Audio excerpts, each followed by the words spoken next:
نبی پاک صلی اللہ علیہ وسلم پہاڑ پہ بیٹھ کے پڑھتے تھے رات کو، تو وہاں نا ابو سفیان بھی آ گئے سنتے سنتے، کیونکہ انہوں نے پابندی لگائی ہوئی تھی کہ کوئی بھی بندہ وہاں نہ جائے، سوشل بائیکاٹ معاذ اللہ کیا ہوا تھا، کوئی نہ ادھر جائے، تو سنتے سنتے ابو سفیان آ گئے۔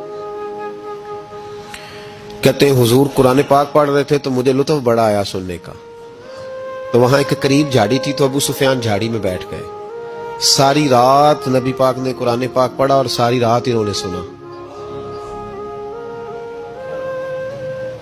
ہمیں اتنا ذائقہ بات سن کے بھی تو آنا چاہیے نا۔ کہتے ہیں اب مجھے نہیں پتا تھا کہ اخنس بن شریک بھی کہیں آیا ہوا ہے، اس نے بھی وہی بھی یہ دیکھنے آیا کہ کہیں کوئی وہاں آیا ہوا تو نہیں، وہ بھی کسی کونے میں جھاڑی میں بیٹھ گیا، حضور قرآن پاک کی تلاوت فرماتے رہے، وہ ساری رات سنتا رہا۔ ادھر سے کہیں ابو جال بھی آ گیا، پتھر دل تھا، پر میرے مصطفیٰ قرآن پڑھتے تھے تو کان اس کے بھی کھڑے ہو جایا کرتے تھے۔ ساری رات تلاوت سنتے رہے، تینوں پکے کافر جھاڑیوں میں بیٹھ کر تلاوت سنتے رہے۔ صبح جب جانے لگے تو ملاقات ہو گئی۔ تو کدھر آیا تھا؟ اس نے کہا پہلے تو بتا تو کدھر آیا تھا؟ میں تو آیا تھا دیکھوں کوئی آیا تو نہیں، میں تو کدھر؟ اس نے کہا میں بھی یہی دیکھنے آیا تھا کہ یہاں کوئی آتا جاتا تو نہیں۔ ابو جال زیادہ شاطر تھا، کہنے لگا خبردار کل کوئی نہ آئے، آج تو آ گئے کل نہ ہونا۔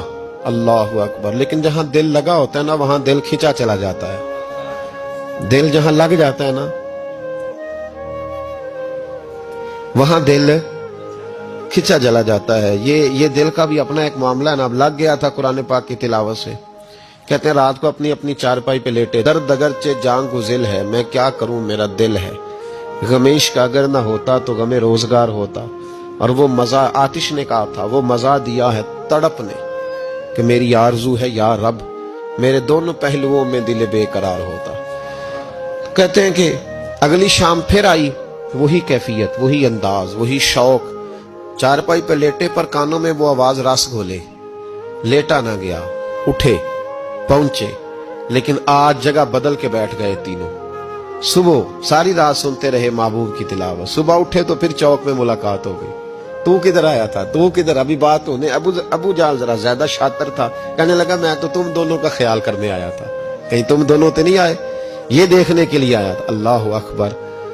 3 دن مسلسل آتے رہے اور میرے مصطفیٰ کریم کا ساری رات قرآن پاک سنتے رہے۔